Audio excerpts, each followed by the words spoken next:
exposes a blade made of copper with a notched leading edge. The blade was 157 inches 4 meters long and 23.6 inches 60 centimeters broad, and was wedge-shaped from 0.393 inch or 1 centimeter at the top to 0.118 inches or 3 millimeters at the cutting edge. Moores estimates the weight of the blade was 308 pounds or 140 kilograms. Quartz sand was used in the process as an abrasive. It was rubbed against the basalt both as a loose medium and also by quartz sand that was embedded into the copper. This process, with fresh sand being added to the cut as used sand and sawed rock was flushed away, impressed the shape of the blade into the basalt. As we see in the figure, a team of workers dragged a blade across a block that was fixed inside a trench filled with water. The blade was suspended on ropes that were controlled by workers who, according to Moores, managed the blade's incremental descent into the basalt. End quote. Just with this description of the blade and the image of its theoretical operation, you can begin to imagine some of the practical mechanical problems with this proposed solution. And this is only the beginning of the issues with the mainstream explanation. Quote, "It is hard to imagine the successful employment of the physics of a pendulum on a swinging 308-pound object that ultimately is met with a hard, solid surface covered in sand. If we take into consideration the fact that the blade is wedge-shaped, which would mean its increasing width would impede its progress into the slot, the impossibility of the operation becomes more evident." End quote. Where it gets truly ridiculous is with Moore's claimed rate of cutting with such a setup. Admittedly, he does state that this is the best case estimate, but according to his paper, a single cycle of this saw, one back and forth motion, would cut 2 millimeters into the basalt. And with a swing time of around 2.84 seconds, it would cut at a rate of 42 millimeters or 1.653 inches per minute. Let's put some of these rates into context. As explained by Chris Dunn, United States patent number 7082939, filed in 2003, describes an improved frame saw using carbon alloy steel blades impregnated with diamonds, and cites a downfeed rate into granite of 30 millimeters or 1.18 inches, not per minute, but per hour.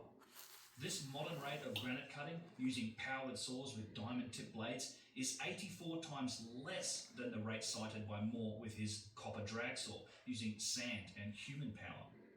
Like I said, it's truly ridiculous. And bear in mind here that we're also comparing the modern rate of cutting into granite, while Moore is citing a rate of cutting into basalt, which is harder and therefore even more difficult to cut than granite. The fun doesn't stop here either, because we do have some indication of just how long it takes to cut granite using a drag saw. Experimental archaeologist Dennis Stocks, who I've mentioned on this channel in my previous videos on tubular drills, has experimented with human-powered copper saws using sand to grind through granite. Although I do think that Mr. Stocks does ignore some of the evidence in the stonework and conducts his experiments with a very specific outcome in mind, I do want to say that this sort of testing is a very good thing and should be applauded, as ultimately this sort of data should help us to get closer to the truth. In 1999, Stocks tested a much smaller setup of this drag saw, with a blade 1.8 meters or 5.9 feet long, 15 centimeters or 5.9 inches deep, and 6 millimeters or 0.236 inches thick. It weighed in at 14.5 kilos or 32 pounds and was further assisted by stone weights on each end, adding another 45 kilograms or 99 pounds to the blade. Using both dry and wet sand, I've done it dry, I've done it wet, and the wet is much better. And cutting different lengths in granite between 2 and 3 feet long, these were the observations and results from Dennis Stocks' test. Firstly, a hand-powered saw advances more slowly into the granite over a longer cut than it does into a shorter one. I'll illustrate why this is important shortly, but in general, the actual rate of granite removal stays the same. His results varied between 0.105 and 0.084 inches per hour, around 2.1 to 2.7 millimeters per hour feed rate into the granite. A far cry from Moore's 42 millimeters per minute, and some 14 times less than the rate quoted by our modern diamond-tipped frame saw example. Also worthy of note here is that the copper of the blade is ground away by the sand, just like the granite, and Stocks reported losing nearly half a kilogram of copper from his blade over 14 hours of use.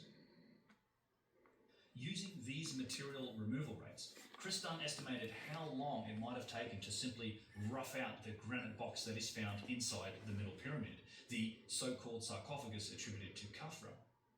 We're not talking about the finishing or polishing of the box, nor about hollowing it out and forming the internal surfaces and corners. This is purely making the 6 basic cuts to shape the box, the top and bottom, and the north, south, east, and west faces. Based on Dennis Stock's result, it would have taken some 6,270 hours of grinding with a copper bar to make these cuts. As you can see here, we achieved this in just a few days. That's more than 261 days of 24 hours a day, non-stop work, just to get the basic shape of the box completed. And there's probably far more work involved in hollowing it out, finishing it, and then polishing it after that step. This is where it gets really fun. With all that we've now established about the orthodox view of ancient and primitive stone cutting, let's now consider the literal hundreds of thousands of tons of Old Kingdom granite across all of these ancient sites. Most all of it is precision cut and finished. The entire bottom course of the Middle Pyramid is cased in granite, and there are hundreds of large blocks of granite in this example alone. At the other end of the causeway is the mighty Valley Temple, which is made from blocks of granite and diorite, some of them up to 70 tons, as was the original upper or pyramid temple, as were countless other structures, which have now all been quarried and gone. The basalt pavement to the east of the Great Pyramid.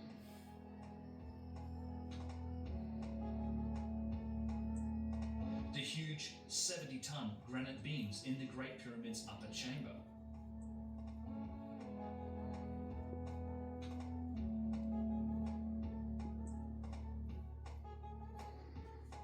The likewise huge and precision-cut 70-ton blocks of the Assyrian structure in Upper Egypt.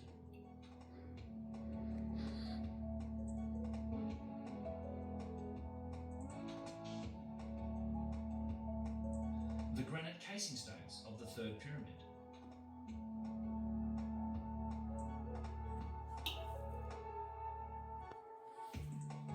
The examples of large precision-cut granite, basalt or diorite blocks are endless, and all of them had to be hewn and sawed into their rough shape before then being precisely shaved down and fitted.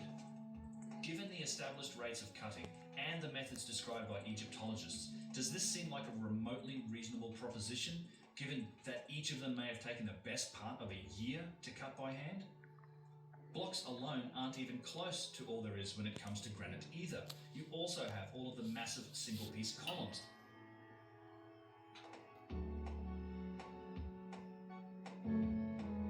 The obelisks, the 400, 800 and 1,000-ton statues.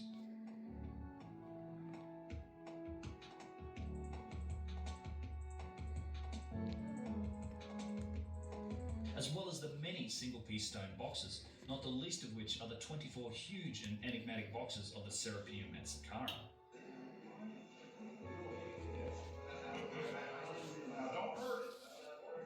Yeah, it's fragile, obviously.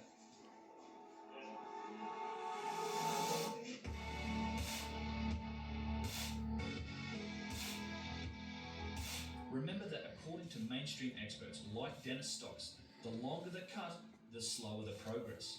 Try to imagine the rough shaping of a Serapeum box, some of which are more than 15 feet long. How long would it take to make this long axis cut on one of these boxes, and where do they get the time? Perhaps a better question is, where do they get the copper for all of this theoretical grinding? Recall that copper wears away at a prodigious rate as the stone is ground down.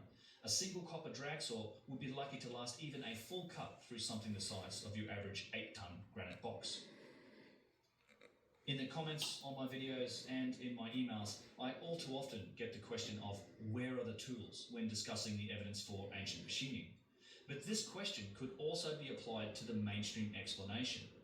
No copper saws of the type described by Moores have ever been found, and neither have the smaller yet still substantial type of drag saw that was used by Dennis Stocks in order to make his 2 to 3 feet long cuts in his experiments. There is another and perhaps even larger issue for the mainstream theory here also, and that is that the specific nature of the tool marks, the striations and cuts that we can observe on ancient basalt and granite, support an entirely more sophisticated solution than a simple flat bar drag saw that is grinding away at it with sand. In fact, some of these marks flat out disprove that a flat drag saw was the tool used to cut the stone. Remember in the earlier quote from Flinders Petrie, when he wrote that the only possible explanation for some of the markings was the use of a circular saw?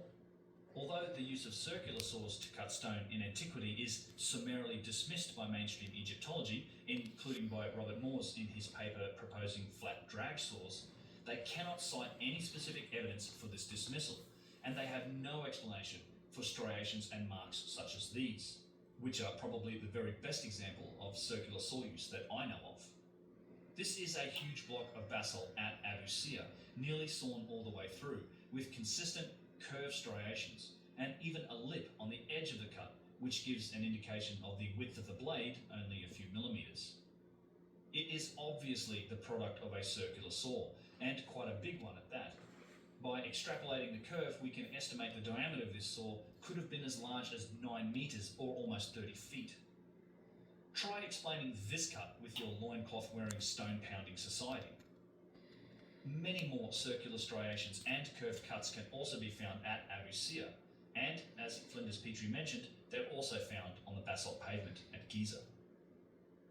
Another notorious example of circular saw use is found on a particular slab of granite at the Old Kingdom site of Abu Rawash, rarely visited as it requires special permission to access, and I had the chance to visit this site in late 2020 for the first time.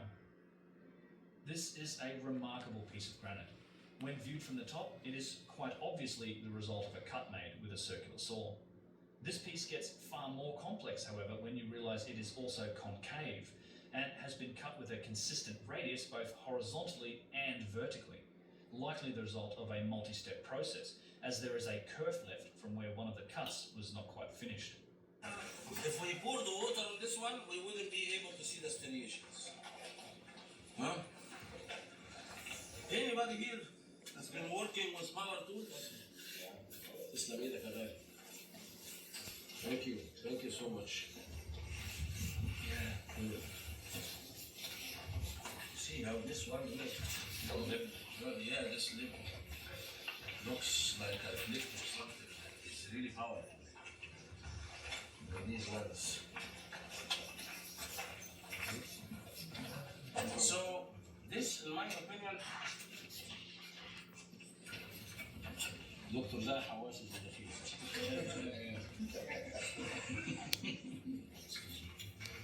They didn't make this officially to be for tea, but they use it to put the teacup. So we can see the striations. Clearly the cut ended here, but we can see that it's not a flat surface. So if this was part of a box, then this was an inside cut. You can imagine that this used to be another piece like that here, or that it was squared from something else, or it was even a corner. So it's an inner cut, which makes it even hard to have a saw cut in this way.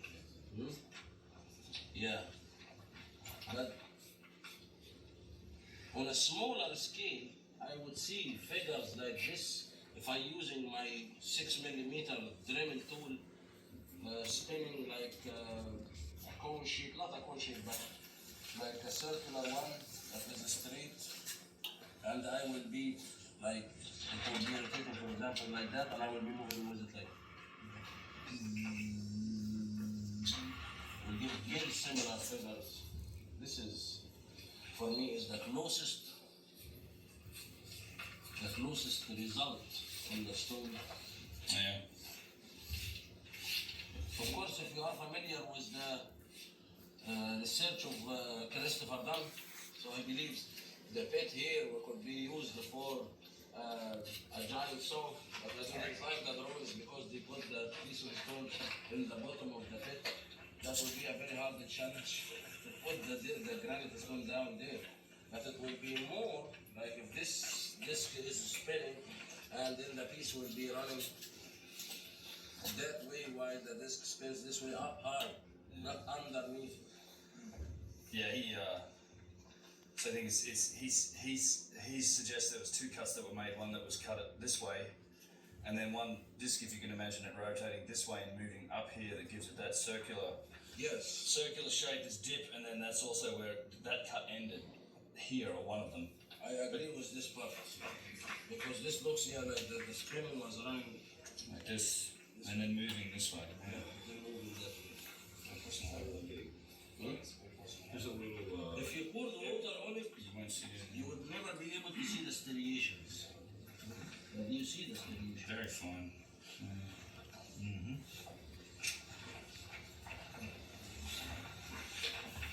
What would the skeptics say about this one? I understand the striations may show up when you do a bronze tube drill.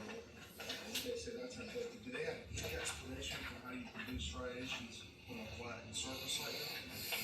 You mean the academic story? Yeah. The academic story, Copper bar. they only imagined that it was a copper saw because Yeah. they didn't show on the scenes on the walls of any dentist that they were using a saw to cut stone. Only woodwork. Even the piece. Oh, we have another example. Exactly how this box was shaped is a real puzzle, and I'll leave a further analysis of this piece for an upcoming video on Aberrawash. But safe to say that the mainstream has no explanation for it, and as far as I know, has not even attempted to account for it within the primitive toolbox of the dynastic Egyptians.